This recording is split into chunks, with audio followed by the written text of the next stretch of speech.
Hello दोस्तों, स्वागत है आपका रित्याज एम्पायर में। दोस्तों, हम लोग यूजीसी नेट जेआरएफ के प्रश्न पत्र 1 के सारे पीवाईक्यू क्वेश्चंस को चैप्टर वाइज कवर कर रहे थे, जिसमें हम लोग चैप्टर के सारी इम्पोर्टेंट टॉपिक्स को एक एक करके अच्छे से कवर करें और प्रीवियस ईयर क्वेश्चंस को अच्छे से एनालाइज कर सकें। दोस्तों, इससे हमारा पूरा चैप्टर भी अच्छे से कंप्लीट हो गया, साथ ही हमारे जितने भी इम्पॉर्टेंट टॉपिक्स थे उनके अभी तक जितने भी क्वेश्चंस पूछे गए थे वो क्वेश्चंस हमने उसकी व्याख्या सहित कवर कर लिए हैं, ताकि उसके जितने भी इम्पोर्टेंट की पॉइंट्स हैं वो भी हमारे कवर हो जाएं। दोस्तों, अगर आप लोग ये वीडियो पहली बार देख रहे हैं तो आप लोग प्लेलिस्ट में जाके इसकी स्टार्टिंग से सारी वीडियोस देख सकते हैं। दोस्तों, अभी अगर देखा जाए तो हमारे पास लगभग 55 दिन शेष बचे हैं, जिसमें हम लोग अपना पेपर 1 अच्छे से पूरा कंप्लीट कर लेंगे।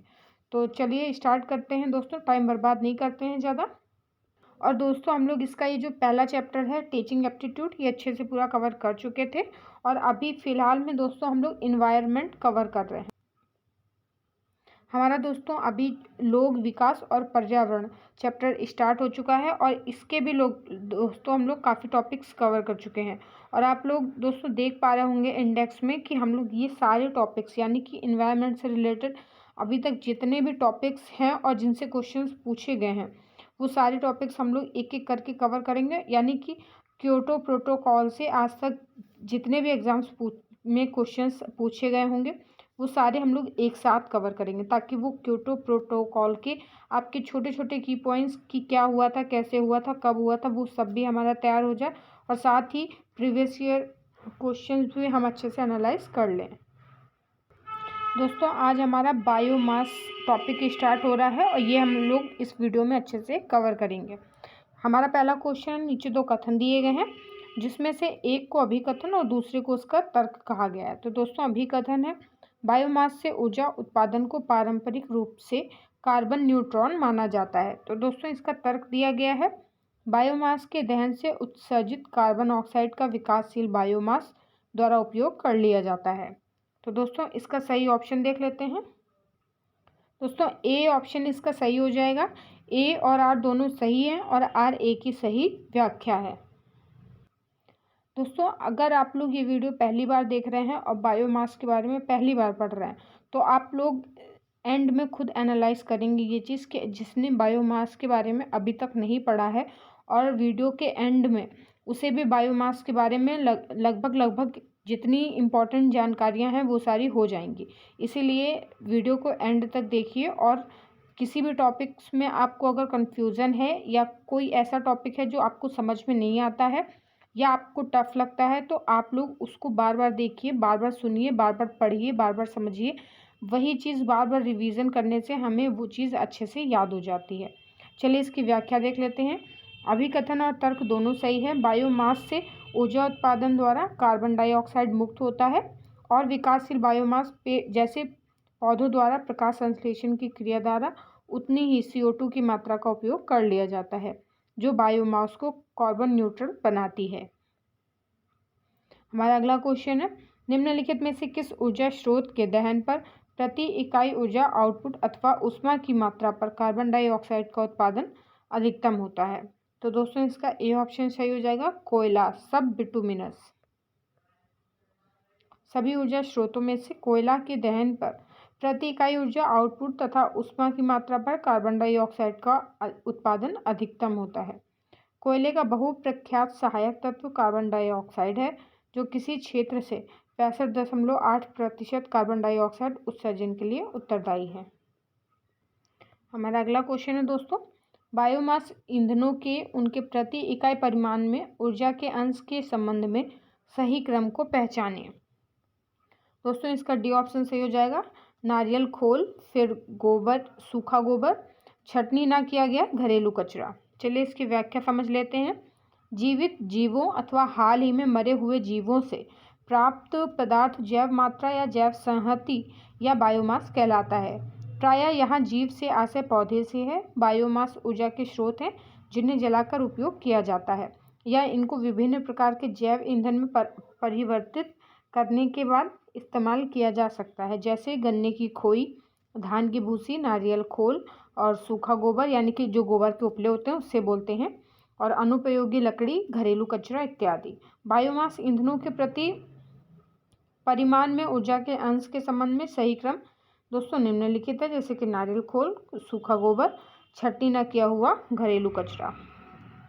हमारा अगला क्वेश्चन है, बायोमास ईंधन में संधारणीय कार्बन न्यूट्रल ऊर्जा के सृजन की क्षमता होती है क्योंकि दोस्तों इसका ए ऑप्शन सही हो जाएगा। ये उपभोग और वृद्धि की मात्रा के आधार पर दहन में कार्बन डाइऑक्साइड का उत्सर्जन करते हैं। चलिए दोस्तों इसकी व्याख्या देख लेते हैं। बायोमास ईंधन में संधारणीय कार्बन न्यूट्रल ऊर्जा के सृजन की क्षमता होती है क्योंकि ये उपभोग और वृद्धि की मात्रा के आधार पर दहन में कार्बन डाइऑक्साइड का उत्सर्जन करते हैं। हमारा अगला क्वेश्चन है दोस्तों, परमाफ्रोस्ट किस बायोम की विशेषता को बताता है? तो इसका बी ऑप्शन सही हो जाएगा, टुंड्रा। दोस्तों टुंड्रा प्रदेश में सर्दियां लंबी, गहरी और बहुत ठंडी होती हैं, जिससे पूरे वर्ष के लगभग 6 से 10 माह तक यहाँ तापमान 0 से 10 डिग्री सेल्सियस तक ही होता है। यहाँ तापमान इतना कम होने के कारण सतह के नीचे स्थायी रूप से जमी हुई मिट्टी की एक परत होती है, जिसे परमाफ्रोस्ट कहा जाता है। यह परमाफ्रोस्ट टुंड्रा बायोम की एक परिभाषित विशेषता है। टुंड्रा आर्कटिक के बर्फ के नीचे के क्षेत्र में पाया जाता है, जो उत्तरी अमेरिका में फैला हुआ है। अलास्का और कनाडा का लगभग आधा हिस्सा टुंड्रा बायोम में आता है। हमारा अगला क्वेश्चन है दोस्तों, बायोम को एक प्रमुख ऊर्जा स्रोत के रूप में प्रयोग करने में सबसे बड़ी बाधा है? तो दोस्तों इसका सी ऑप्शन सही हो जाएगा। ऊर्जा फसल उगाने के लिए बहुत अधिक भूमि की आवश्यकता पड़ती है। चलिए इसकी व्याख्या देख लेते हैं। बायोमास को एक प्रमुख ऊर्जा स्रोत के रूप में प्रयोग करने में सबसे बड़ी बाधा ऊर्जा फसल उगाने के लिए बहुत अधिक भूमि की आवश्यकता है। कृषि योग्य भूमि का उपयोग सामान्यतः खाद्यान्न फसलों के उत्पादन के लिए या फिर नकदी या वाणिज्यिक फसलों के उत्पादन के लिए किया जाता है। दोस्तों हमारा चलिए नेक्स्ट क्वेश्चन देख लेते हैं। निम्नलिखित में से बायोगैस का प्रमुख तत्व कौन सा है? तो इसका ए ऑप्शन सही हो जाएगा दोस्तों, मीथेन और कार्बन डाइऑक्साइड। चलिए इसकी व्याख्या देख लेते हैं। दोस्तों मीथेन यानी कि CH4, मीथेन की उत्पत्ति गोबर तथा वनस्पतियों के सड़ने से पागुर करने वाले मवेशियों के गुदा द्वारा हवा छोड़ने से दलदली व तर जमीनों में वायु विहीन दशा से होती है। और दोस्तों कार्बन डाइऑक्साइड यानी कि CO2 की वृद्धि का कारण जीवाश्म ईंधनों का दहन और वन नाशन है। अधिक वन होने से CO2 का उपयोग उनके भोजन निर्माण में हो जाता है, अतः इसकी मात्रा नियंत्रित रहती है। ये दोनों गैसें बायोगैस का प्रमुख तत्व हैं। दोस्तों हमारा अगला क्वेश्चन है, एनारोबिक डाइजेशन बायोमास को परिवर्तित करता है? तो दोस्तों इसका ए ऑप्शन सही हो जाएगा, मीथेन एवं कार्बन डाइऑक्साइड। चलिए इसकी व्याख्या देख लेते हैं। एनारोबिक डाइजेशन अवायवीय पाचन एक ऐसी प्रक्रिया है जिसमें भोजन और कृषि अपशिष्ट को थर्मोफिलिक रिएक्टर में मीथेन एवं कार्बन डाइऑक्साइड में परिवर्तित करता है। इसका उपयोग औद्योगिक या घरेलू उद्देश्यों के लिए अपशिष्ट प्रबंधन और ऊर्जा मुक्त करने के लिए किया जाता है। दोस्तों ये टॉपिक हमारा बायोमास खत्म हो चुका है और इसमें अभी तक इतने ही क्वेश्चन पूछे गए हैं। हमारा नेक्स्ट टॉपिक है नाभिकीय और वन यानी कि न्यूक्लियर एंड फॉरेस्ट। इसका पहला क्वेश्चन है, विद्युत उत्पादन में नाभिकीय ऊर्जा का भारत के हिस्से का लगभग कितना है? तो इसका बी ऑप्शन दोस्तों सही हो जाएगा, 3%। नाभिकीय ऊर्जा भारत में कोयला, गैस, जल विद्युत और पवन ऊर्जा के बाद 5वां सबसे बड़ा ऊर्जा का स्रोत है। वर्तमान में देश में स्थापित नाभिकीय ऊर्जा क्षमता लगभग 6780 मेगावाट है और वर्ष 2020 से 21 में कुल बिजली उत्पादन में इसका लगभग 3.1% योगदान रहा। हमारा अगला क्वेश्चन है दोस्तों, प्राकृतिक रूप से प्राप्त यूरेनियम के विभिन्न समस्थानिकों के होने का सही क्रम क्या है? तो दोस्तों ए है U234, बी है U235, सी है U238 और डी है U239। तो दोस्तों इसका सही क्रम है ऑप्शन डी यानी कि CBA, ये इनका सही क्रम है। दोस्तों अगला क्वेश्चन है, नीचे 2 कथन दिए गए हैं और हमें बताना है कि दोनों में से कौन से कथन सही हैं।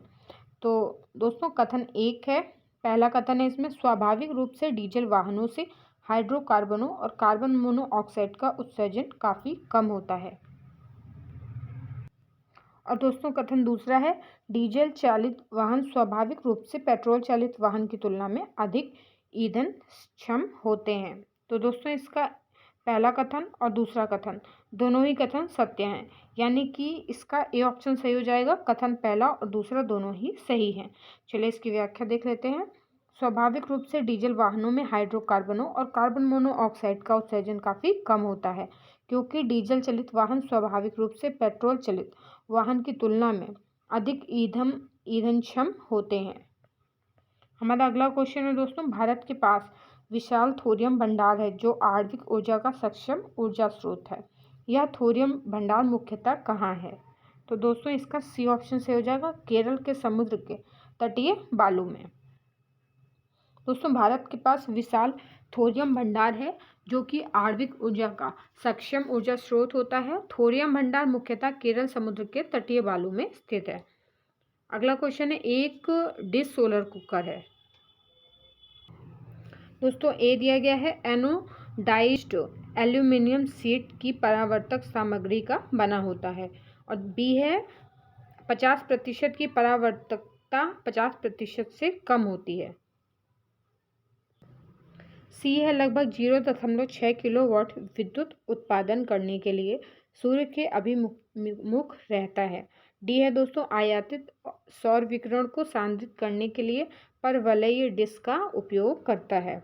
ई है कि तली पर लगे बर्तन का तापमान 1000 डिग्री सेल्सियस से अधिक होता है। तो दोस्तों इसका बी ऑप्शन सही हो जाएगा, केवल ए, सी और डी। चलिए इसकी व्याख्या देख लेते हैं दोस्तों। हमारा अगला क्वेश्चन है दोस्तों, थर्मल रिएक्टर निम्नलिखित न्यूक्लियर ईंधन के विखंडन से ऊर्जा उत्पन्न करते हैं। ए दिया गया है दोस्तों, यूरेनियम 235, बी है यूरेनियम 233, सी है यूरेनियम 238 और दोस्तों डी है थोरियम 232 और ई है प्लूटोनियम 239। तो दोस्तों इसका सही ऑप्शन डी हो जाएगा, केवल ए, बी और ई। हमारा अगला क्वेश्चन है, भारत में विद्युत उत्पादन में वर्तमान में निम्नलिखित से किस ऊर्जा स्रोत का हिस्सा निम्नतम है? तो दोस्तों इसका डी ऑप्शन सी हो जाएगा, नाभिकीय। चलिए दोस्तों इसकी व्याख्या देख लेते हैं। विद्युत मंत्रालय भारत सरकार के आंकड़ों के अनुसार भारत के विद्युत उत्पादन में वर्तमान में नाभिकीय ऊर्जा स्रोत का हिस्सा निम्नतम है, जिसे निम्न तालिका के माध्यम से देखा जा सकता है। कुल संस्थापित क्षमता यानी कि 30 नवंबर से 2019 तक के विद्युत प्राधिकरण CIA के दोस्तों ये स्रोत दिए गए हैं, जिसमें दोस्तों एक तरफ क्षेत्र है, दूसरी तरफ उनकी ऊर्जा मेगावाट में लिखी हुई है, जिसमें थर्मल या तापीय जैसे कि कोयला, लिग्नाइट, गैस और तेल दोस्तों इनकी जो क्षमता है वो दी गई है। दूसरी साइड हाइड्रो ये नवीकरणीय ऊर्जा के स्रोत हैं, न्यूक्लियर ये नाभिकीय हैं और RES ये MNRE। और टोटल दोस्तों कितनी क्षमता है? 3,67,281। चलिए हम अगला क्वेश्चन देख लेते हैं दोस्तों।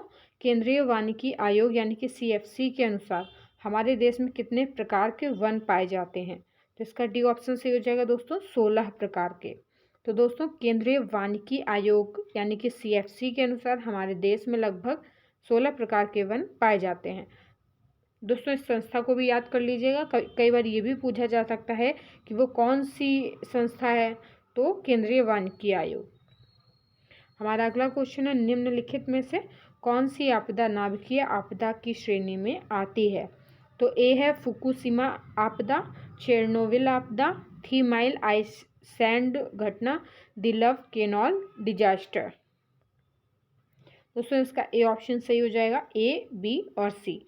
चलिए इसकी व्याख्या देख लेते हैं। नाभिकीय आपदा की श्रेणी में निम्नलिखित आपदाएं आती हैं, फुकुशिमा आपदा, चेरनोबिल आपदा, 3 माइल आइसलैंड घटना।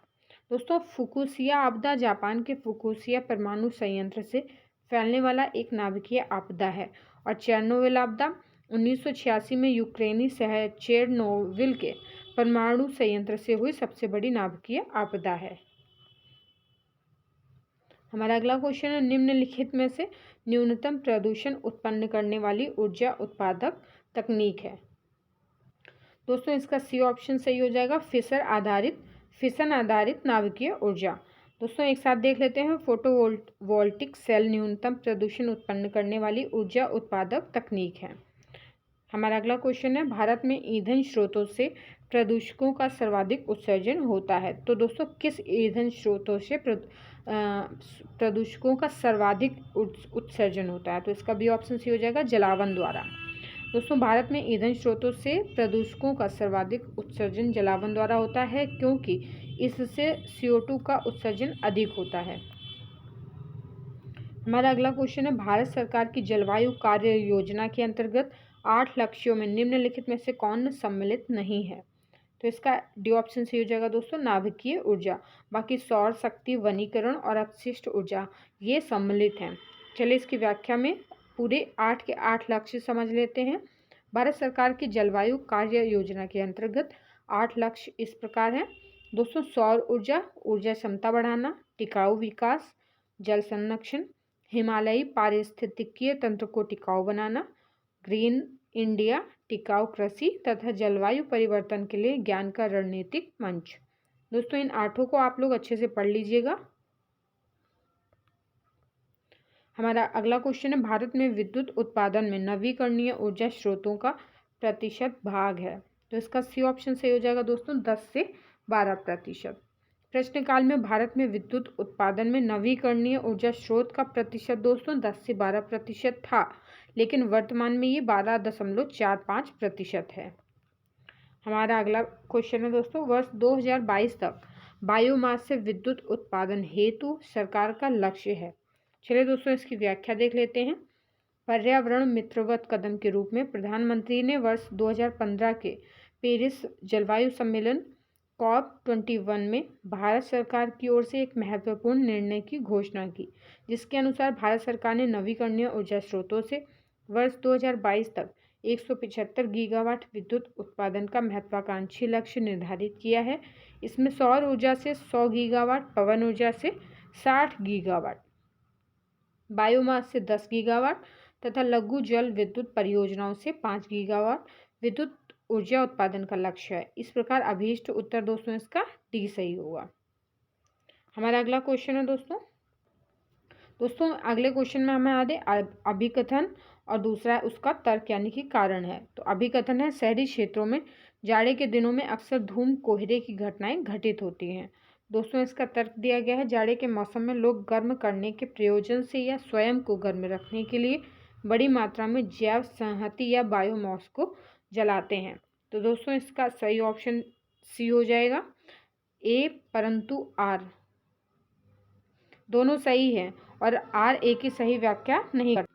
चलिए इसकी व्याख्या देख लेते हैं। शहरी क्षेत्रों में जाड़े के दिनों में अक्सर धूम कोहरे की घटनाएं घटित होती हैं। तो दोस्तों ए सही है।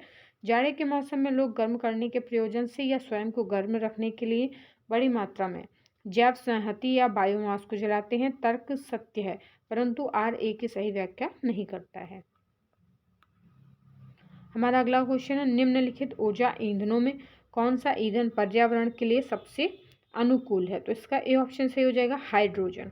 दोस्तों इसकी व्याख्या समझ लेते हैं। हाइड्रोजन H2 गैस पर्यावरण के लिए सबसे अनुकूल है। हाइड्रोजन एक रंगहीन गंधहीन गैस है जो पर्यावरण प्रदूषण से मुक्त भविष्य की ऊर्जा के रूप में देखी जा रही है। वाहनों तथा बिजली उत्पादन क्षेत्र में इसके लिए नए प्रयोग पाए गए हैं। हाइड्रोजन के साथ सबसे बड़ा लाभ यह है कि ज्ञात ईंधनों में प्रति इकाई द्रव्यमान ऊर्जा इस तत्व में सबसे ज़्यादा है और यह जलने के बाद उप उत्पाद के रूप में जल का उत्सर्जन करता है। इसीलिए यह न केवल ऊर्जा क्षमता से युक्त है बल्कि पर्यावरण के अनुकूल भी है। हमारा नेक्स्ट क्वेश्चन है दोस्तों, भारत में कुल विद्युत उत्पादन में इनके योगदान के परिप्रेक्ष्य में ऊर्जा स्रोतों के सही क्रम की पहचान कीजिए। ताप विद्युत संयंत्र यानी कि TPP, विशाल जल विद्युत परियोजनाएं, परमाणु ऊर्जा और नवीकरणीय ऊर्जा जिसमें सौर ऊर्जा, वायु ऊर्जा, जैव मात्रा और लघु जल विद्युत परियोजनाएं सम्मिलित हैं। तो दोस्तों इसका सी ऑप्शन सही हो जाएगा। चलिए इस की व्याख्या देख लेते हैं। भारत की कुल विद्युत उत्पादन में 31 मई 2018 तक उपलब्ध आंकड़ों के अनुसार स्रोतों के योगदान का प्रतिशत दोस्तों निम्नवत है, जिसमें सबसे पहले है ताप विद्युत संयंत्र, जिसका योगदान कितना है 67 यानी कि 67.3%। नवीकरणीय ऊर्जा है दोस्तों 16.2%। और विशाल जल विद्युत परियोजनाएं 13.2%। परमाणु ऊर्जा 20%। अतः विद्युत उत्पादन के परिप्रेक्ष्य में ऊर्जा स्रोतों का सही क्रम निम्न होगा। हमारा अगला क्वेश्चन है नवीकरणीय ऊर्जा का स्रोत जिसे न्यूनतम लागत से विकसित किया जा सकता है। दोस्तों इसका डी ऑप्शन सही हो जाएगा, बायोमास पावर। चलिए इसकी व्याख्या देख लेते हैं। जब किसी ऊर्जा स्रोत का उपयोग पुनः या सतत रूप से किया जा सकता है तो ऐसे स्रोतों से प्राप्त ऊर्जा को नवीकरणीय ऊर्जा कहते हैं, जैसे सौर ऊर्जा, पवन ऊर्जा, ज्वारीय ऊर्जा, बायोमास इत्यादि। नवीकरणीय ऊर्जा का स्रोत जिसे न्यूनतम लागत से विकसित किया जा सकता है यह बायोमास पावर है। जैविक उत्पादों जैसे कृषि, प्राकृतिक वनस्पति एवं शहरी कूड़े कचरे व अपशिष्ट पदार्थों से प्राप्त ऊर्जा को जैव ऊर्जा कहते हैं। हमारा अगला क्वेश्चन है जीवाश्म ईंधन को जलाने से वातावरण में कितना अधिक कार्बन जुड़ता है। तो दोस्तों इसका ए ऑप्शन सही हो जाएगा, 6 से 9 बिलियन टन। जीवाश्म ईंधन को जलाने से वातावरण में 6 से 9 बिलियन टन अधिक कार्बन जुड़ता है। जीवाश्म ईंधन जो कार्बन के उत्सर्जन के लिए प्रमुख रूप से जिम्मेदार हैं वे हैं खनिज तेल तथा कोयला। दोस्तों हमारा अगला क्वेश्चन है निम्नलिखित कथनों पर विचार कीजिए। नंबर 1, वातावरण में पश्च परावर्तित विकिरण को अल्बेडो की संज्ञा दी जाती है। नंबर 2 है दोस्तों काया का ताप संतुलन अक्षुण्ण बनाए रखने के लिए वातावरण अत्यावश्यक है। नंबर 3 है ताप और सूर्य प्रकाश दोनों वातावरण से होकर गुजरते हैं। तो दोस्तों इसका जो तीसरा है वो सही नहीं है। नंबर 1 और नंबर 2 दोस्तों ये सही है। वातावरण में पश्च परावर्तित विकिरण को अल्बेडो की संख्या दी जाती है। और दोस्तों नंबर 2 है काया का ताप संतुलन अक्षुण्ण बनाए रखने के लिए वातावरण अत्यावश्यक है। चलिए इसकी सही व्याख्या देख लेते हैं। दोस्तों इसका सी ऑप्शन सही हो जाएगा, पहला और दूसरा सही है। चलिए इसकी व्याख्या समझ लेते हैं। अपने ऊपर उड़ने वाले किसी सतह के प्रकाश या अन्य विद्युत चुंबकीय विकिरण को प्रतिबिंबित करने की शक्ति की माप को अल्बेडो की संज्ञा दी जाती है। काया का ताप संतुलन अक्षुण्ण बनाए रखने के लिए वातावरण अत्यावश्यक है। और जबकि ताप और सूर्य प्रकाश दोनों वातावरण से होकर गुजरते हैं, ये सही नहीं है। हमारा अगला क्वेश्चन है बृहत्तर वर्षावन क्षेत्र की कटाई का दीर्घावधिक प्रभाव है। तो दोस्तों इसका डी ऑप्शन सही हो जाएगा, मृदा अपरदन में वृद्धि। बृहत्तर वर्षावन क्षेत्र की कटाई का दीर्घावधिक प्रभाव मृदा अपरदन में वृद्धि होना है। मृदा अपरदन का प्रभाव स्थलाकृतियों पर पड़ता है और उसका रूप विकृत हो जाता है। वृक्षों की जड़ें मृदा अपरदन को निष्प्रभावी बनाती हैं। वे मृदा को जकड़ कर रखती हैं और अपरदन को न्यूनतम करती हैं। हमारा अगला क्वेश्चन है दोस्तों, एक तरफ अभिकथन है और दूसरा उसका तर्क दिया गया है। अभिकथन है जल विद्युत ऊर्जा का समाप्त होने वाला संसाधन है। और दोस्तों इसका तर्क दिया गया है गिरते हुए जल की शक्ति ना तो कम होगी ना ही समाप्त होगी। दोस्तों इसका ए ऑप्शन सही हो जाएगा। ए और आर दोनों सही हैं और आर ए की सही व्याख्या है। चलिए इसकी व्याख्या देख लेते हैं। हमारा अगला क्वेश्चन है दोस्तों, जीवन की योजना में मिट्टी इस जीवन का मूलभूत संसाधन है जो निम्नलिखित भूमिका का निर्वहन करती है। तो नंबर 1 है यह कार्बन का भंडार है। नंबर 2 है यह जंतु जगत के निमित्त खाद्य और ऊर्जा की समृद्धि का माध्यम है। नंबर 3 है इससे जैविक समुदाय को ऑक्सीजन मिलती है। और नंबर 4 है यह जल की बड़ी मात्रा का नैसर्गिक या प्राकृतिक भंडार है। तो दोस्तों इसका सही ऑप्शन बी हो जाएगा, 1, 2 और 4। मानव जीवन के लिए मृदा की निम्नांकित भूमिका है। यह कार्बन का भंडार है, यह जंतु जगत के निमित्त खाद्य और ऊर्जा की समृद्धि का माध्यम है और यह जल की बड़ी मात्रा का नैसर्गिक भंडार है। हमारा अगला क्वेश्चन है दोस्तों, अभिकथन ए मृदा अपरदन के पर्यावरणीय प्रभाव को केवल कार्य के लिए नियत स्थल विशेष से वनस्पति को हटाकर बहुत अधिक कम किया जा सकता है। और दोस्तों इसका तर्क है मृदा अपरदन के पर्यावरणीय प्रभाव को समीपवर्ती क्षेत्रों में वनस्पति में परिवर्तन लाकर भी कम किया जा सकता है।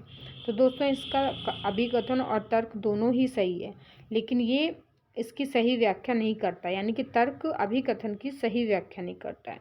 तो दोस्तों इसका बी ऑप्शन सही हो जाएगा।